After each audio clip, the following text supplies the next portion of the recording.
Hello, winners, and welcome to Two for the Win with your hosts, Nick and Will.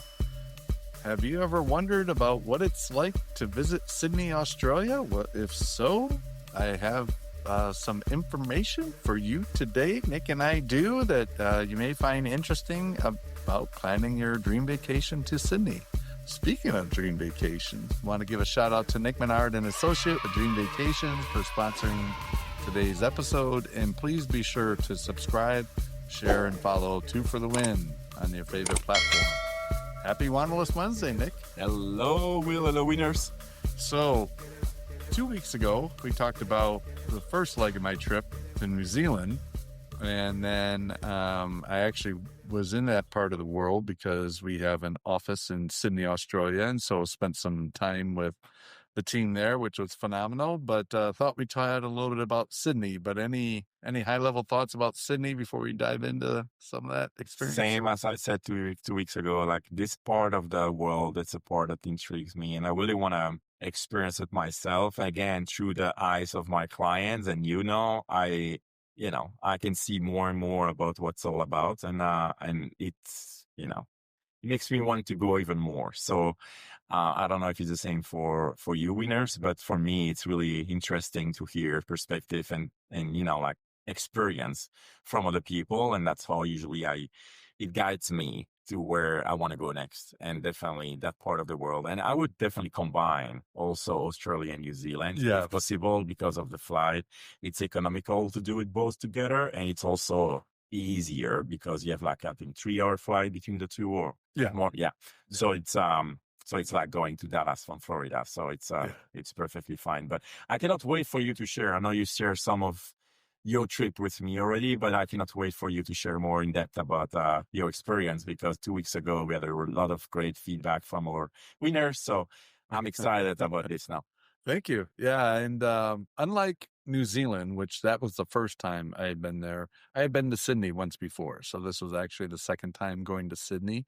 And Sydney is one of those cities that personally I like when I'm traveling, that's very easily walkable. So New York City, easily walkable. Washington, D.C., easily walkable. Chicago, not so much, spread out. L.A., spread out. Europe, the big cities, most are easily walkable. Sydney is that kind. You can walk all over the place if you so desire, get your steps in. Of course, the thing to be thoughtful about when you go to that part of the world is they're the opposite. They're Southern Hemisphere versus Northern Hemisphere. So when I went, which was a few weeks ago, it was coming out of summer heading into fall, whereas right now we're coming out of winter heading into spring. So just be thoughtful about that the weather is opposite from the Northern Hemisphere. But it was beautiful. It was beautiful weather. I think it got to about 24, 25 degrees Celsius, which is like upper 70s, I think, Fahrenheit, something like that. But at Sydney, I stayed at a Marriott. That was very nice. Sydney Harbor Marriott. Very nice hotel. Not as spacious as the hotel I stayed in New Zealand, but still nice. And the shower was big enough, although not as roomy to get some elbow room. And obviously you can see I got my little Australia jersey that I picked up there. But a lot of things I like about Sydney are, and this may sound a little strange, but you can just be yourself. Like, that's another place. People are very friendly. Pubs are packed. I will say that's a big difference from what I saw in New Zealand and Auckland. In Sydney does not play around when it comes to drinking. And it's almost any time of the day. They're packed. And they tend to have the 2-hour lunches in Sydney. So there were people you could see go to have kind of like a work lunch or whatever, and that thing lasted 2 hours and go back. So it's a more laid back lifestyle, probably more similar to Spain than I would say New York City. And, but again, friendly people, diverse food. Again, you got the heavy Asian influence, you have Indian influence, also Middle East, if you like, Mediterranean and Middle Eastern food like falafel and stuff like that. Couscous. Yeah, couscous. Yeah, it's all there. But I really like Sydney. It's easy to walk around. So in Australia, when you first fly in, it's pretty cool because they fly in low. It's almost like low and level versus coming in on an angle. And so you can really see the scenery and the shore and everything and pick everything out. But I tell you one thing, when you land in Australia, just know it's going to take you about 12 minutes to taxi to the gate. The way their landing strip is, I've never seen this at another airport. I think Dallas is maybe a little close. You know how Dallas, you have to Yeah, some taxi quite a bit? depending where you land. Yeah, Yeah. right. This, every time I've gone, well, the two times I've gone to Sydney, I mean, you're taxiing for 10, 12 minutes before you get to the gate. Oh, So just, wow. if you're planning on something once you arrive, give yourself a buffer because when you land, you still have another 10 minutes to go. And, but anyway, but the airport's easy to get around. And, I did not rent a car in Sydney because of how my days are going to be spent. But grabbed the Uber, no big deal, got to the hotel. A little pet peeve. So, I think it's a Marriott thing. So I flew in from Auckland to Sydney and got to the hotel about 1:30. Check-in time's at 3. I've never had a time where I couldn't check in early. Now, maybe the room wasn't ready right immediately when I was there, but they're like, oh no, they probably won't be ready till 3. And I'm like, this is a massive hotel. You can't tell me it's sold out. Like, No. it was almost like they were trying to make sure you'd have to sit around or buy some drinks or something. Anyway, didn't sit well with me, but I did actually get my room finally at 2:30. Um, again, had a massage booked, ready to go, so I could be all limber and ready to go, and did that. And one of my coworkers flew in from the UK, and she had lived in Sydney for a couple years back when she was out of. Actually, she attended university there, and worked there for a bit. Anyway, so we're walking around Sydney Harbor near where the Opera House is, and I'm like, I like to try something different. And she's like, oh, I think I know a spot. Well, the spot that she was thinking of was no longer in business, but we found this other place. And remember when you and I went to San Diego to that restaurant with all the exotic food? We had antelope sliders and we had camel tacos that were really good. And that's where we had to have Truffle oh, something. the truffle. Yeah, it was not the fries. What was it? Popcorn, no? Yeah, maybe, Yeah, or something like that. It was, truffle. Yeah, it was something weird, but it was delicious. yeah, yeah. Anyway, she took me to this place. So they had camel burger, not tacos, burger, but because I had camel already, I didn't do it. But guess what they had? Kangaroo. Kangaroo. Kangaroo. I'm like, let's go kangaroo. It's probably Box a kangaroo. like So they take you in the back and you have to box a kangaroo, and then when you knock them out, they actually, process them. No, just things. yeah, because you would be the one on the plate. There's my face with the apple in my mouth. I would take pictures. I would be dead, so I wouldn't know. But I tried kangaroo. He fought very well. Don't worry. Yeah. Have you ever had kangaroo? No. It is nearly identical to like a filet mignon.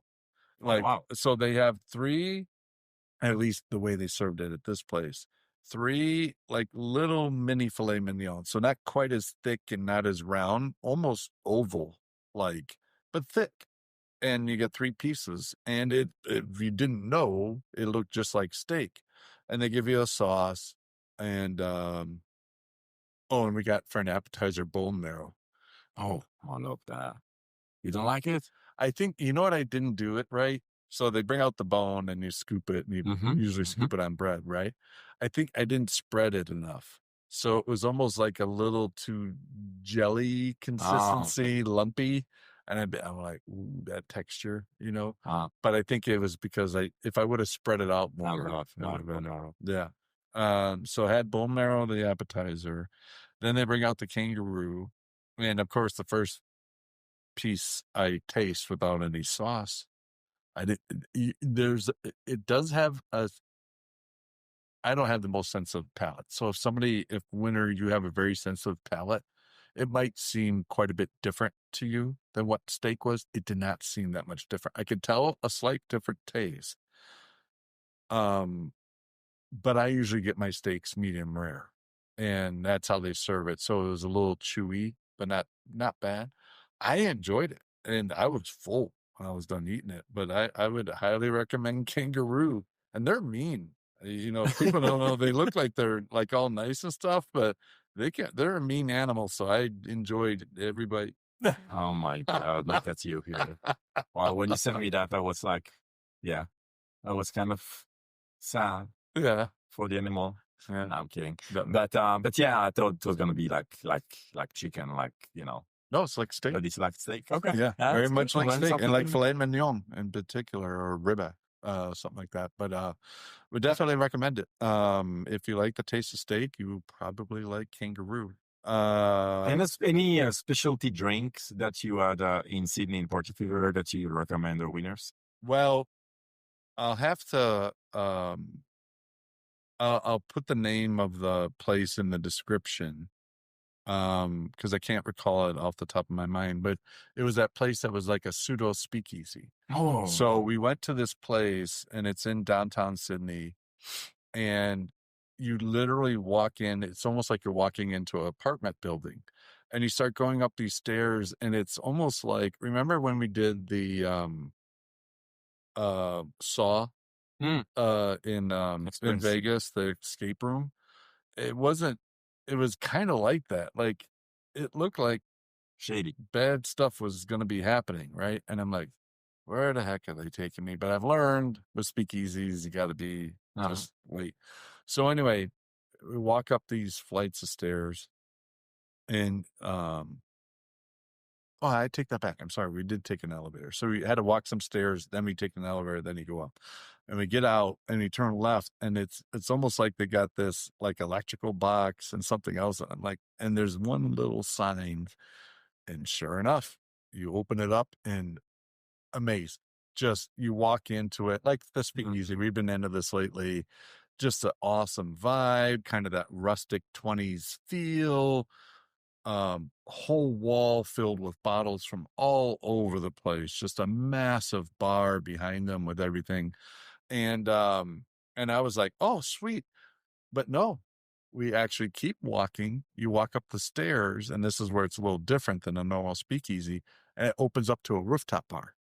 And let me tell you, the bartender there, she was like Tom Cruise from Cocktail, like skilled, knew her stuff, even from slapping the two shakers together with the ice, shaking it, exact amount, same amount of shakes, same way she put the shakers together. Anyway, she was a true artist. And I think I have a picture of the menu, and so hopefully it shows up here. But drinks I never even heard of before, and Yeah. we've been around. We know some cocktails.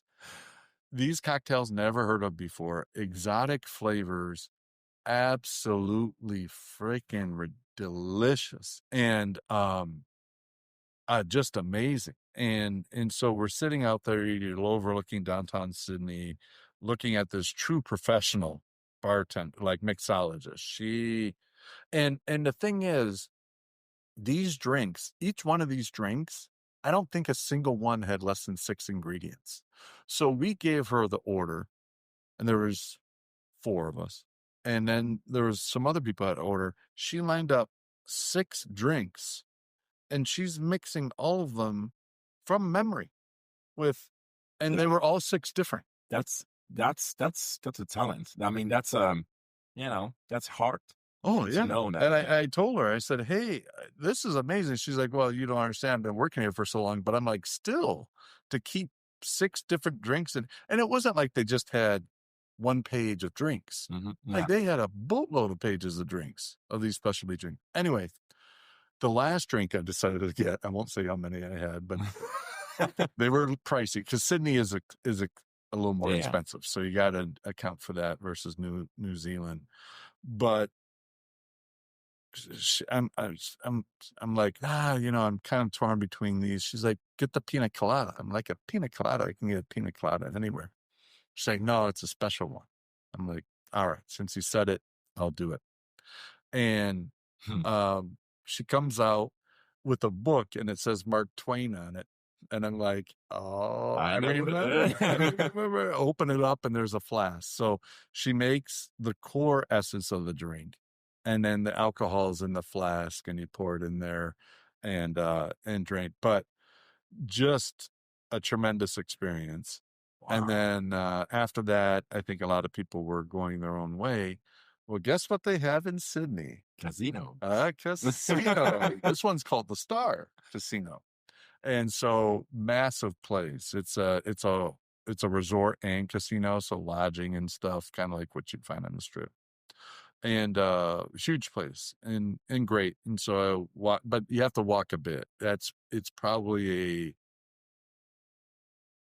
25-minute walk from the Sydney Harbor. So but again, Sydney's very walkable and you see all these lit buildings and you walk across the harbor to go there. Did you make a donation as well there? Actually, so here's a weird story. No, but it wasn't because I didn't want to. Uh, Because it's like, no, I had a card there from the oh, first okay. time I went and they couldn't find me in the system. And, And so anyway, I had to wait and get a new card issue. Fine. It took longer than I hoped, but whatever. And they issued the new card. And then I went to the cashier. And usually at foreign casinos, the ones that I've been to, whether it's London, Barcelona, Madrid, wherever, they usually exchange money. And I had some New Zealand dollars on me still, but not a ton. But I did bring some US dollars. I just figured, okay, I'll just give them US Mhm. and they'll exchange it. They don't do it. She's like, oh, we don't do that anymore. I'm like, you're kidding. She's like, no. And I didn't have my bank cards on me. So I couldn't use the ATM. So I went to the casino, walked around.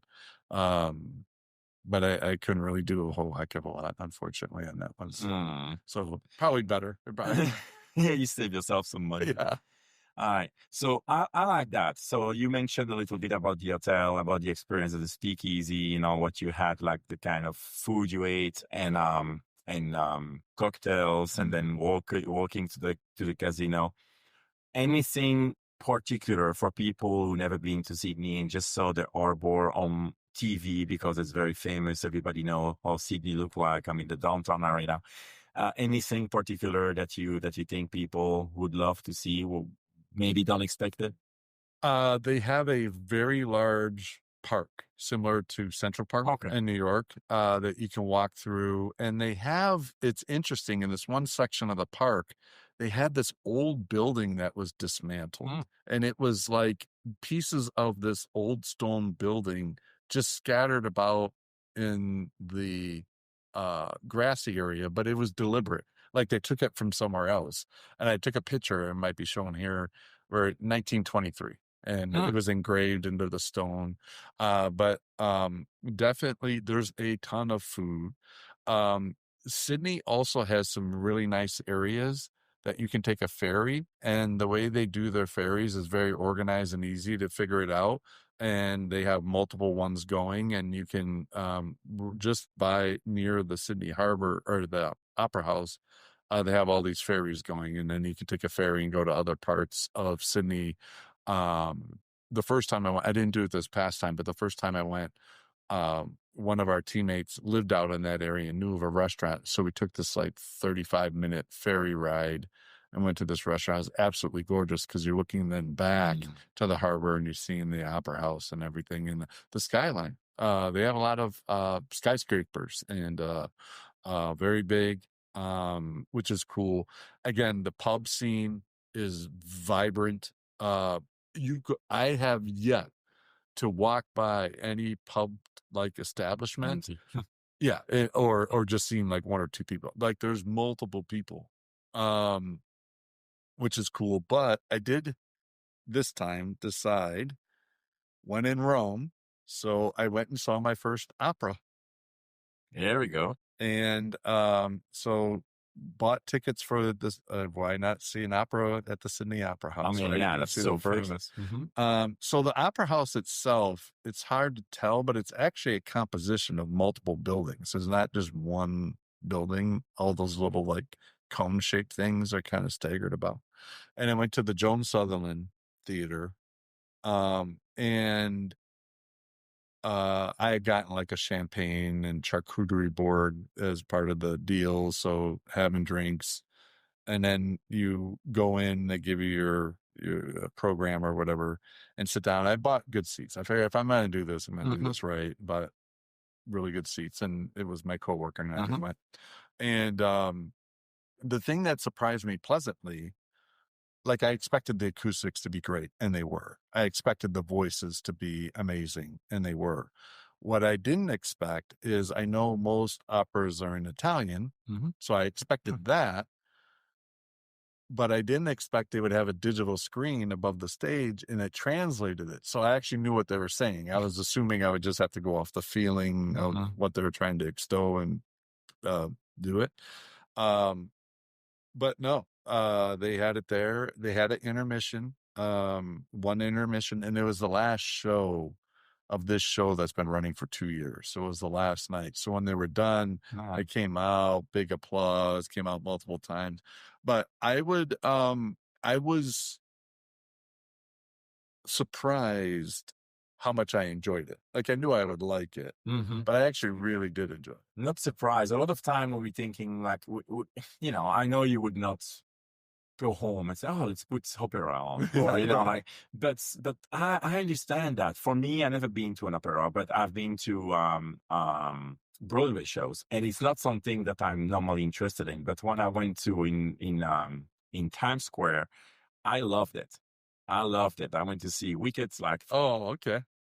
15 years ago before moving to the US. So when I was on vacation there, and I loved it. Then I went to see The Lion King, and I loved it. And I would not watch it on TV, for example, and I would not buy like like I don't know if there's CD still, but something to like this. But seeing live and seeing from close up, like the experience of the artist and stuff like that, that's definitely something that I like. So I would not be surprised going to opera in such a iconic place in the world because everybody know the opera Sydney. So that's really like great that you had to experience this. And I'm pretty sure our listeners as well. If you go to Sydney and you have an opportunity to go check it out, well, that's something to check. You probably don't do it multi times, but if you go once and you experience it, you probably enjoy it and remember. So Yeah. that's all about what we keep talking in Wanderlust Wednesday. It's more about the experience than just check the box or I checked Sydney. But what experience did you have over there? Yeah, we mentioned a couple of weeks ago about New Zealand. Okay, it's a box to check for me as well, but I want the experience of the Hobbit town and the experience of the waterfall that you have to figure it out where to go with that, all the things that you explained 2 weeks ago. So I love the speakeasy part of it because it's something that we both love to go to experience speakeasies everywhere we go. Maybe not for everybody, but it's good to see it. It's good to experience it. Opera, same thing. Great. So I know you had some great, and I know that people who are listening to us, if you want to see what we're talking about, well, I suggest you guys to go on YouTube channel, on our YouTube channel, because we spend a lot of time and energy with our editor company and the auditing team to actually put together something where you can experience what we talk about with pictures of video coming directly from us or from vendors we use. So if you go there, you will see things that we talk about to give you a better idea of what this is all about. So I encourage you to check that out as well. But yeah, Sydney is definitely a city that inspire the city that you want to experience. I love the fact that when you land, before you land, you can probably have the best views. Oh, Same yeah. like Vegas. When you go literally, you have all the best view in the if you're on the right side of the plane. Yeah. But yeah, no, that sounds exceptional with food and drinks as well. Anything else that you didn't talk about that you would like the winner or winners to to know about Sydney before we can close out the episode? If you have a chance and you're in a park, don't be surprised to find people playing what they call lawn balls, Hmm. which is a game. It's kind of like a bocce ball type of game, but it's different. It's fun. Hmm. It's fun. There's a little nuance to it, but it's easy to play. You could be of any age, and you toss the ball. They're a little heavier than the bocce ball, and a little different type of outcome that you're trying to drive. But that was kind of fun. And I think obviously rugby is massive Hmm. there. So there's rugby on all the time. There's a channel that watch it. The one thing I think I was telling you about before we went live was cricket. I don't understand that game whatsoever. I tried. So yeah, any of our winners, if you can hit me up, I consider myself Well versed. not mentally challenged often. I could not figure out the point of the game. Like I get it. You're trying to hit the ball like baseball out of the park and you're bouncing it there, but how do they get to the bases? What constitutes an out or not? It just I ended up turning it off and going to sleep. I tried. I did give the old college try to figure it out. Probably your coworker that you were with in Sydney should know. I should follow up and ask her. But I would say with Sydney, so here's the thing. So we talked about New Zealand 2 weeks ago. Second time in Sydney. For how I like to travel, I wouldn't give Sydney more than 2 days. I think you could see the city, see the main things you want to see, catch an opera if you want to do that. Now, you could certainly extend, and obviously you could go to the Outback, you could go to Melbourne, you can go total opposite end of the country, go to Perth, and go up to the Gold Coast. So there's plenty to do in Australia. I am not talking about Australia as a continent. I'm just saying Sydney as a city. I felt the same way about Munich. Munich, you can see everything you need to see in 2 days or less, in my opinion. I agree. And that's the vibe for Sydney. But, one of the things we were talking off air, like if you're going to do the the New Zealand Australia combo trip, definitely give yourself 2 weeks. Like Mhm. the flight time from the US especially. um and I'll wrap up with this, and unless you have other questions about the trip. The only time in my life I suffered from severe jet lag was the first time I went to Sydney. And I came back, and it literally took me 3 to 4 days to get my bearings straight and not feel fatigued and all Mhm. that. I did something different this time, and it actually worked out to the benefit of my company for a lower ticket price. But I flew from Sydney to Honolulu. So here's a trip that if you contacted Nick Menard and Associates of Dream Vacations, they may be able to help you figure out. More than likely, they would help you figure out. But I had a layover in Honolulu for several hours. And I took an Uber and went to Waikiki Beach and then walked around the little shopping area, and then took the Uber back to Honolulu airport, then flew to New York, and then flew to New York to Fort Myers. Did not have jet lag. I didn't. I suppose if anything, I had a smidgen of jet lag because the first 2 days after I got back around 3 o'clock in the afternoon, I started getting a little tired. And I just took a coffee and kicked back in, and off I went. But if you're somebody who has sensitivity to jet lag, do yourself a favor. Find a multi-hour layover somewhere between flying back from Australia and New Zealand to the States. It worked for me. I can't guarantee it'll work for you, but it definitely splitting it up made a huge difference. And I got to see Waikiki Beach, and I showed a couple pictures to you of that. Mhm. What a beautiful area. But Sydney, great town, lots to do, friendly people. Good food, Oh drinks. yeah, food, drinks, definitely worth a visit. But just know if you're planning like a week in Sydney, unless you're just somebody who likes to just sit and chill, um, there's that 7 days worth of stuff, in my opinion, to do as a tourist in Sydney that would keep the attention. So just Yeah. So thank you so much, Will. So basically, to summarize what you said about all of that, what I think is important to understand. I mean, you've been clear, but just to make the point even more clear. So you can easily spend 2 weeks in Australia, but when it comes to a trip to think about, and that's something that's quite popular when we talk about itineraries with clients within the agency. When people want to do Australia and New Zealand, more specifically Sydney, staying 2-3 nights at Sydney, for example, and then you go to New Zealand and you experience New Zealand, the whole country, in like 10 days. And then you can do the north side, the south side, experience the nature part of New Zealand, and then the more, guided tour with like the Hobbit Town, for example, and things like that. Then go to the south part and experience the different springs that you have, the different like beautiful nature, waterfalls and things like that. So you could have a 2 weeks trip between New Zealand and Sydney, or you really want to do Australia full, whole Australia, then you can go to all the different places that Australia has to offer, like you mentioned, like Perth, and then the other part of Melbourne, Australia. Coast. Yeah, Melbourne is also some place that some people like to go, but it's huge country. It's huge, Australia. You have a lot of, part of Australia that you can literally drive for 3 hours with not seeing one human being. So that's also Australia. But you have beautiful coast, amazing cities.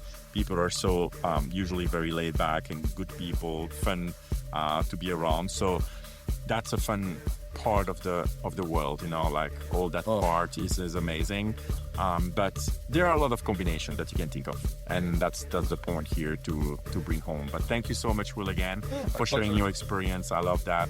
Hope you found it beneficial as well. Yeah, no, thank you. Yeah, and if you like to surf, the Gold Coast in Australia, I haven't been, but I've seen it. You've probably seen it on TV. Some great surfing in the Barrier Reef. But anyway, yeah. Well, in order to make an omelet, you got bricks and eggs.